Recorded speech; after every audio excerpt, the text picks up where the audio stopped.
Alright, welcome to your third video for Unit 5. We are going to continue with the section on the beginnings of war leading up to the Civil War, those major tensions. Last time we talked about the compromises that were made to try to keep us out of war, and today we're going to talk about anything but that. These are all going to be events that pushed us closer to war, and we're not even trying to ease those tensions. We're going to begin with Uncle Tom's Cabin. Uncle Tom's Cabin is going to be written by Harriet Beecher Stowe. It will become a best-selling novel at the time. Harriet Beecher Stowe is an abolitionist, which means that she argued for getting rid of slavery, abolishing slavery. Uncle Tom's Cabin is going to be a book about the mistreatment of slaves and the true atrocities, the darkness of slavery. It focused all of the nation's attentions on the evils of slavery.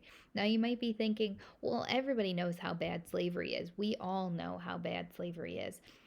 Yes, we do know now, but at this time, many Northerners were completely oblivious to the downfall, the evils, the nasty side of slavery. They had no idea what treatment on these plantations was like. They had absolutely no clue. So when they read this book that did feature pictures, for those that couldn't read, they really start to say, "Holy cow, this is pretty bad.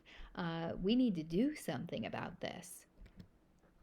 You're going to see this become one of the best-selling novels at the time. People across the North are going to read it. It's going to become a huge hit, to the point where when Lincoln met Harriet Beecher Stowe, now I know we're getting ahead here with Lincoln, but when Lincoln meets Harriet Beecher Stowe, he's going to say, "Oh, so you're the little woman that wrote that big novel that led to this war." Uh, and because he truly believed, like we historians do, that this was a major cause because of the emotions that it stirred up in the North, pushing back against slavery. So when we talk about Uncle Tom's Cabin, is it a win for the South and states' rights, or the North and federal rights? This is a major win. Easy description of the Northern benefit. So, Harriet Beecher Stowe writes Uncle Tom's Cabin described the evils of slavery to those who were incredibly uninformed, and starts a wave of anti-slavery. Now, the next piece that we are going to talk about is Dred Scott. Dred Scott is going to be a slave that had lived in Missouri, which we know is a slave state, but moved to a free state of Illinois. Scott, at the death of his owner, was returned to Missouri, where he is going to sue for his and his family's freedom. He is going to sue Sanford, which you'll see in your homework it's spelled without the D because the court document spelled it wrong, and it's been that way ever since. But Dred Scott is going to sue for his freedom against Sanford, saying, "I lived in a free state, I had my freedom, my family and I should be free in the death of our owner." But Sanford, who he is suing, is saying, "No, you were given to me through a will because you are property. Now you are my property. You are going to come back to the state of Missouri, a slave state, and be my slave." When this court case rises through the ranks of the court system and makes it to the Supreme Court is going to say that slaves, as designated by the Constitution, are not citizens. They cannot enter into court and sue for anything because they are property. They are considered property. Because they are property and not citizens, they do not have the same rights as citizens, which means their right to sue for freedom is non existent, and the court just labeled in a legal manner slaves as property. The Supreme Court in this decision also declares that the government cannot ban slavery, which is if they ban slavery in a territory that is open grounds to be taking property from people, and the government is not allowed to take property from people. So the Supreme Court says the government cannot ban slavery in a territory. And if the government cannot ban slavery in a territory, then the Missouri Compromise, which drew the 3630 line and banned slavery in all territories above the line, now becomes unconstitutional. So let's look at this further. In 1857, we have Dred Scott. In this case, we are going to have a Supreme Court Justice, Roger Taney, say they, slaves, had for more than a century been regarded as beings of an inferior order and altogether unfit to associate with the white race, either in social or political relations, and so far unfit that they had no rights which the white man was bound to respect. And while this sounds terrible to us because it is very racist and incredibly terrible, Taney is basing his speech here on what the founding fathers put and the language they used and the meaning they had within the Constitution. The Supreme Court in this case rules that African Americans were property, not people, and therefore not entitled to constitutional protection. This also ruled that Congress did not have the power to ban slavery in any territory or state, which ruled the Missouri Compromise unconstitutional. The Dred Scott case of 1857 is a huge win for states' rights and for the South, because not only are slaves labeled property, but it took away the power of the federal government to regulate slavery in the new territories, which had been a big issue all along. Now that the Missouri Compromise is not available anymore, we now have to figure out what the heck do we do with the Kansas and Nebraska territory, which is a large part of the Louisiana Purchase. You can see here that it's in the orange. Had we gone with the Missouri Compromise, they're above that 3630 line, they would have been free. But that's not going to work anymore.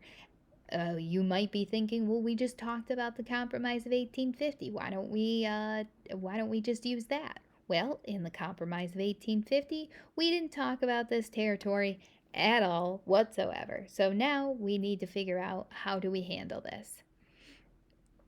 When we look at these two territories, we are going to look back at what the Compromise of 1850 did with the Utah and New Mexico territory, and say the issue of slavery is going to be decided on by popular sovereignty. And if you recall, popular sovereignty means we let the people decide. We let the people vote. The Kansas-Nebraska Act is going to be passed because Nebraska is ready to join the Union. The people of Nebraska are all set and ready to vote under this act, using their popular sovereignty to decide if they're going to have slavery or not have slavery. And Nebraska, the people, had all good intentions to vote that Nebraska would be a free state. Okay, and that is what happens.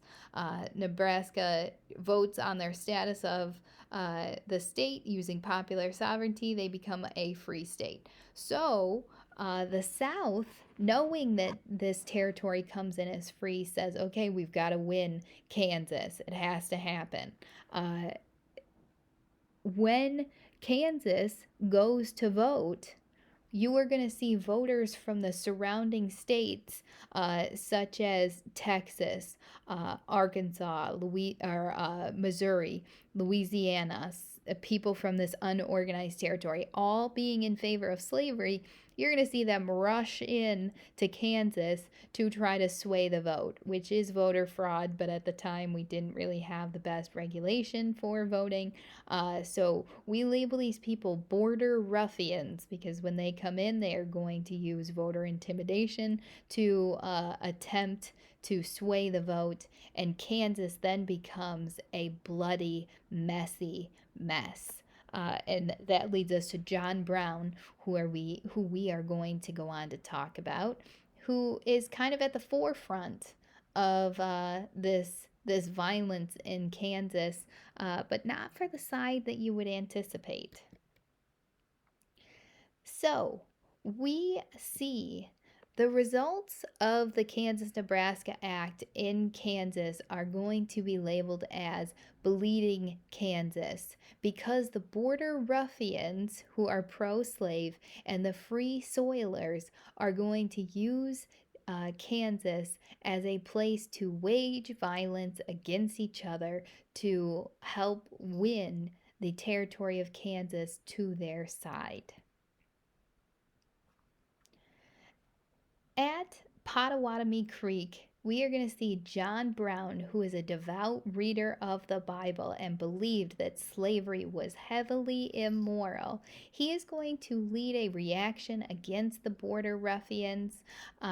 This reaction is going to lead Brown and his followers to brutally kill 5 people that they believed were their enemies, which steps up the crimes in Kansas and leads to Brown becoming a fugitive. So you're going to have the Free Soilers, which are the anti-slavery, face off against the border ruffians. And at the Pottawatomie Creek massacre, you're going to see 5 people on the pro-slavery side die at the leadership of John Brown. A description of the Pottawatomie Creek massacre is going to be the 5th victim floated nearby as John Brown and his men washed blood from their swords in Pottawatomie Creek. Brown said the killings had been committed in accordance to God's will and that he wanted to strike terror in the hearts of pro-slavery. His killings would provoke fear and reprisals, pushing America one step closer to an all-out civil war.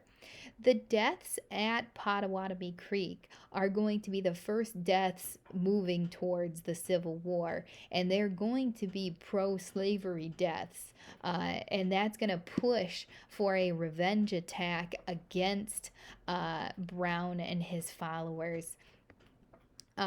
What this illustrates, though, this massacre, this clash between the pro-slavery and the anti-slavery in Kansas, is that popular sovereignty wasn't an effective way to deal with the slavery issue.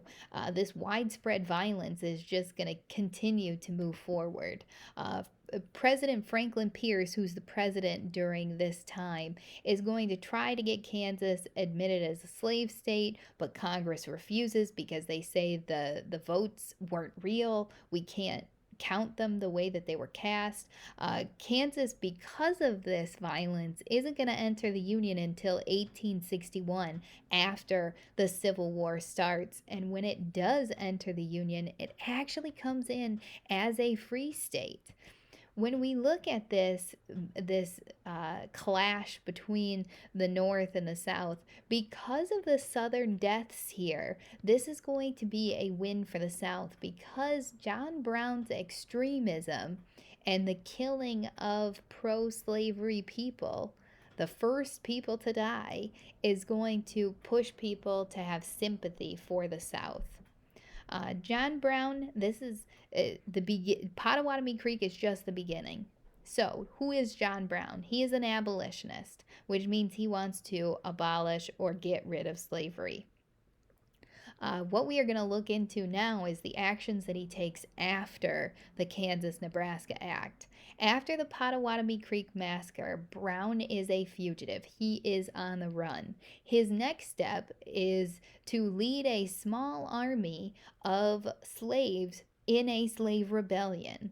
He has this bright idea that he is going to arm slaves by taking over a federal arsenal, which is a government stockpile of weapons. And he wants to steal those weapons from the federal government, give them to the slaves and his followers in his slave rebellion. And this is all going to take place in Harper's Ferry, Virginia.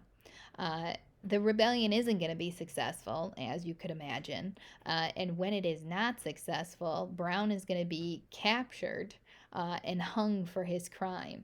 But what Brown becomes as an anti slavery icon, the North is going to see him as a hero because he stood up to the big bad pro slavery South.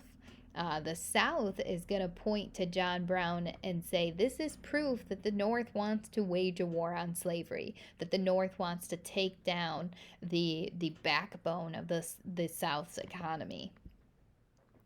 So, to expand on John Brown just a little bit more, let's take a peek at what he does. Harper's Ferry, Virginia is going to be where this takes place, very close to our nation's capital, Washington, D.C. Again, Brown's plan was to take weapons from the federal government arsenal in Harper's Ferry to start a slave revolt in the South. After seizing these weapons at the federal arsenal, Brown and his men are chased into a small building close by because, as you would imagine, it's not easy to steal weapons from the federal government. This building becomes known as John Brown's Fort. John Brown is going to barricade himself in that building, and what happens is he is met with armed forces.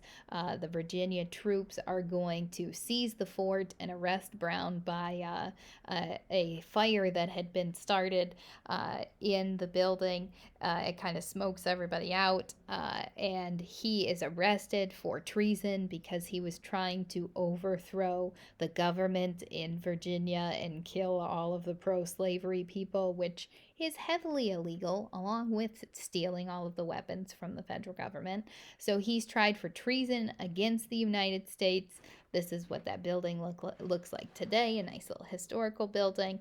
But John Brown comes out looking like a hero. Look at how he's depicted in this picture. He's standing on the heads of the pro slavery. He's leading the charge. He's larger than life. He's really the face of the abolitionist forces. I love this painting here. The John Brown kissing babies when he comes out of the courthouse. That's a politician thing. You want to gain support, you kiss babies because everybody loves babies, and if babies love you, you're gonna be loved. So John Brown coming out of the courthouse, a true martyr for the North. And this painting here, where he's kissing the babies, is him on his way to his execution. So people see him as a figure who was meant to help the United States, but really the South sees him as an evil villain. John Brown, the villain, which is a crazy picture of him, is going to be executed. But in his death, he becomes a martyred hero. And also in his death, he becomes a criminal to the South who deserved the execution. But what John Brown shows us here is that there is this willingness of the North to go against the South. And that is a win for the North, that this movement is there, that there will be support to get rid of slavery, an armed force to get rid of slavery. But it's also a win for the South because they now have a point that they can turn back to and say the North really is the aggressor. The North is against our way of life, and that is not fair to us. Long overdue, but the next time we gather, we are going to discuss the conflict that is the Civil War. We'll get right into it. Don't forget to do your homework tonight. You're reading on Dred Scott v. Sanford. Any questions, let me know. And you guys have a great day.